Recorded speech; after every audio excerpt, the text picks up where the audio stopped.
Repo రేటును 0.5% తగ్గించింది RBI. Reserve bank governor గా బాధ్యతలు చేపట్టిన ఉర్జిత్ పటేల్ అనూహ్య నిర్ణయం తీసుకున్నారు. ఆయన బాధ్యతలు చేపట్టాక ఫస్ట్ టైం ఆర్బీఐ మానిటరీ పాలసీని కూడా విడుదల చేశారు. వడ్డీ రేట్లలో ఎలాంటి మార్పులుండవని భావించిన టైంలో రెపో రేట్ ని 25 బేసిస్ పాయింట్లు తగ్గించారు. దీంతో రెపో రేట్ 6.5% నుంచి 6.25% తగ్గింది.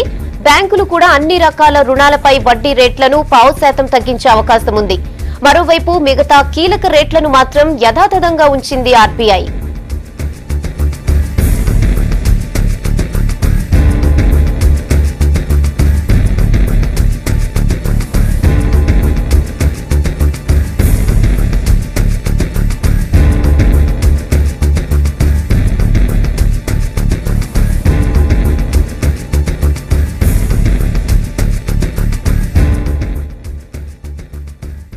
I welcome the MPC members who will be a source of support to RBI and the country and will help to enhance the process and quality of monetary policy making in our country. I'll say a few words now on the backdrop, the international backdrop under which this policy has been made. For the first time in a long time, the weak global demand is actually going to drag down trade volumes to decline. It is possible that next week at the IMF meetings, or rather this week, I beg your pardon, there will be a further possible downgrading of global growth. I'll be surprised if there isn't. Thirdly, the systemic central banks of the world continue to pose uncertainty for emerging markets, causing volatility in EMs due to mixed US macro data, as also in the European Union. There is also, of course, the issue of the outcome of the US presidential elections.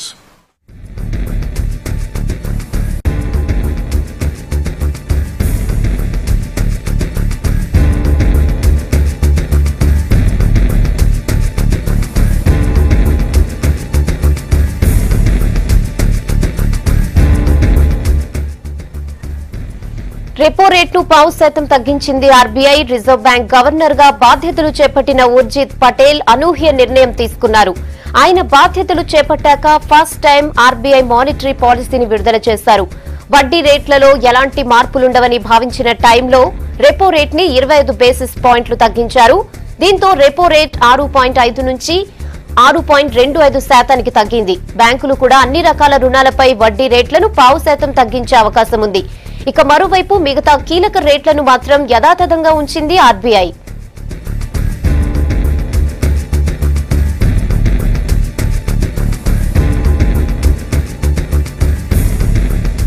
For the first time in a long time, the weak global demand is actually going to drag down trade volumes to decline.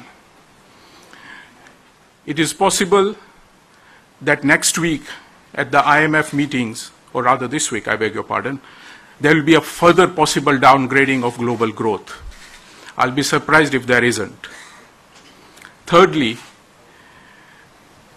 the systemic central banks of the world continue to pose uncertainty for emerging markets, causing volatility in EMs due to mixed US macro data, as also in the European Union. There is also, of course, the issue of the outcome of the US presidential elections.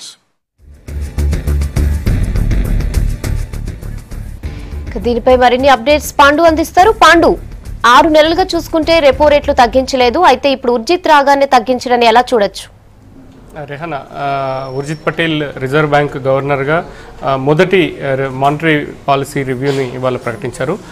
గతంలో ఉన్న 2 అంశాలు కీలకంగా ఉన్నాయి monetary పాలసీలో. ఒకటి economic growth, రెండవది inflation. ఈ రెండింటిని పరిధి వచ్చినప్పుడు ఖచ్చితంగా తగ్గిస్తామని గత గవర్నర్ రఘురామ్ రాజన్ ప్రకటిస్తూ వచ్చారు. చాలా ఆయన మీద ఒత్తిడి కూడా వచ్చింది. వడ్డీ రేట్లు తగ్గించమని మార్కెట్ ఇండస్ట్రీ వర్గాల నుంచి, అదేవిధంగా కేంద్ర ప్రభుత్వం తరఫు నుంచి సూచనలు కూడా వచ్చాయి. అయినప్పటికీ కూడా పరిస్థితిని బేరీ చేసుకుని ఆయన తగ్గించలేదు. కానీ ఇవాళ అనూహ్యంగా అందరూ కూడా ఈ అన్ని వడ్డీ రేట్లు యథాతథంగా ఉంచుతాడు, ఎలాంటి మార్పు ఉండబోదు మానిటరీ పాలసీ రివ్యూలో అని ఉన్నారు. కానీ అనూహ్యంగానే చెప్పుకోవచ్చు, ఎందుకంటే మార్కెట్ అంచనాలకి కాస్త భిన్నంగా రేపో రేట్ను 25 బేసిస్ పాయింట్లు తగ్గించారు. 6.5 నుంచి 6.25% రెపో రేటును తగ్గించారు. మిగతా రివర్స్ రెపో రేటు కానీ మిగతా కీలక రేట్లన్నీ కూడా యథాతథంగా ఉంచారు. అంటే దీని కారణంగా అంటే ఆయన మీద ప్రభావం చేసినట్టే గతంలో చాలా సూచనలు చాలా వచ్చాయి. మార్కెట్ ఇండియన్ ఎకానమీకి ఇది అంటే వడ్డీ రేట్లు తగ్గిస్తే సానుకూల అంశంగా ఉంటుంది. ఇటు ఇండస్ట్రీ నుంచి కట్టి పారిశ్రామిక వర్గాల నుంచి ఆర్థిక రంగం నుంచి కూడా చాలా వరకు వడ్డీ రేట్లు తగ్గిస్తే మంచిదన్నది కూడా భావించారు. అదేవిధంగా కానీ ఒక్క విషయం మాత్రం ఉర్జిత్ పటేల్ దాంట్లో చెప్పలేదంటే లిక్విడిటీ ఎక్కడి నుంచి వస్తుంది, లిక్విడిటీ ఒకవేళ వడ్డీ రేట్లు తగ్గిస్తే లిక్విడిటీ అన్నది చాలా కీలకం. అంటే మార్కెట్లోకి డబ్బుల ప్రభావం ఉండాలి, అది ఎక్కడి నుంచి వస్తుంది, వడ్డీ రేటు తగ్గిస్తే ఉంటుందా లేదంటే ఇన్వెస్ట్మెంట్స్ ఇప్పటికే ఆల్రెడీ ఎవరైతే డిపాజిట్లు ఉంటాయో వాటి మీద వడ్డీ రేట్లు అంటే కేవలం రుణాల మీద వడ్డీ రేట్లు తగ్గించినప్పుడు ఆటోమేటిక్గా బ్యాంకుల దగ్గర పెట్టే డిపాజిట్ల మీద కానీ వేరే ఇతర దేశాల నుంచి వచ్చి డబ్బు ఇక్కడ ఇంట్రెస్ట్ రేట్ రూపంలో ఇక్కడ పెట్టిన పెట్టుబడుల మీద కానీ వడ్డీ రేట్లు ఖచ్చితంగా చూస్తారు.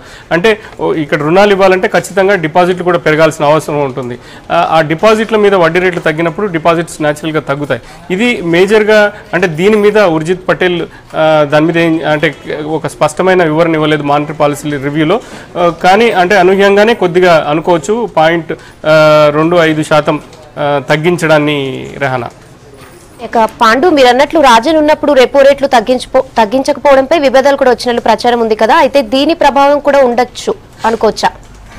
అట్లా అనేది అనుకోవడానికి ఏం లేదు. కేంద్ర ప్రభుత్వం మాత్రం సూచన ప్యూర్గా రిజర్వ్ బ్యాంక్ గవర్నర్ పూర్తి ఆయన నియంత్రణలో ఉంటుంది. ఇది వ్యవస్థ రిజర్వ్ బ్యాంకులకు మధ్యలో ఉండే సంబంధం. రెపో రేట్ అంటే బ్యాంకులకి రిజర్వ్ బ్యాంక్ ఇచ్చే మొత్తాలని మీద చేసే వడ్డీని రెపో రేట్ అంటారు. అదేవిధంగా రివర్స్ రేట్ రెపో అంటే బ్యాంకులు రిజర్వ్ బ్యాంక్ దగ్గర ఉంచుకునే మొత్తాన్ని రివర్స్ రెపో అంటారు.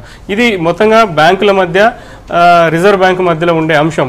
ఇది ఖచ్చితంగా గతంలో రిజర్వ్ బ్యాంకు వడ్డీ రేట్లు తగ్గించినప్పుడు కూడా దాన్ని బ్యాంకులు కన్స్యూమర్ అంటే ఎవరైతే రుణాలు తీసుకుంటారో వాళ్ళకు ఆ రుణాల మీద వడ్డీ రేట్లు తగ్గించని సందర్భాలు కూడా ఉన్నాయి. కానీ నిజంగా అంటే ఇదొక విషయం రఘురామ్ రాజన్కి అంటే ఆయన లాస్ట్ దిగిపోయే ముందు కొంచెం ఒక అంశం కూడా ప్రస్తావన వచ్చింది. కేంద్ర ప్రభుత్వం సూచనలు చేసినప్పటికీ కూడా ఆయన పట్టించుకోలేదు. అదేవిధంగా సుబ్రహ్మణ్య స్వామి కూడా ఆయన మీద కొన్ని ఆరోపణలు కూడా చేశారు రఘురామ్ రాజన్ మీద. ఆయన కీలకంగా అంటే మొత్తానికి ఆయన దిగిపోయిన తర్వాత కూడా చాలామంది ఆర్థికవేత్తలు అదేవిధంగా కేంద్ర ప్రభుత్వం తరఫున కూడా రఘురామ్ రాజన్ బాగా చేశారు. అప్పుడున్న పరిస్థితుల ప్రకారం మేజర్గా ఇన్ఫ్లేషన్ అన్నది చాలా కీలకంగా ఉంది. ఇన్ఫ్లేషన్ తగ్గితేనే తప్ప వడ్డీ రేట్లు తగ్గించే అవకాశం ఉండదు అని ఆయన చాలాసార్లు స్పష్టంగా చెప్పారు. దాన్ని కూడా అంగీకరించారు. కానీ ప్రస్తుతం అట్లాంటిది కాకుండా మార్కెట్ వర్గాలు ఒక ఇండియన్ ఎకానమీ ఒకటి బూస్టప్ చేయాలంటే ఏదో ఒక నిర్ణయం తీసుకోవాలి. దాంట్లో దశల వారీగా వడ్డీ రేట్లు తగ్గించాలనేది ఒక నిర్ణయం. అందులో భాగంగానే ఇవాళ ఆ దిశగానే ఒక 25 బేసిస్ పాయింట్లు రెపో రేటు తగ్గించినట్లుగా కనబడుతోంది. Okay Pandu, thanks for the updates.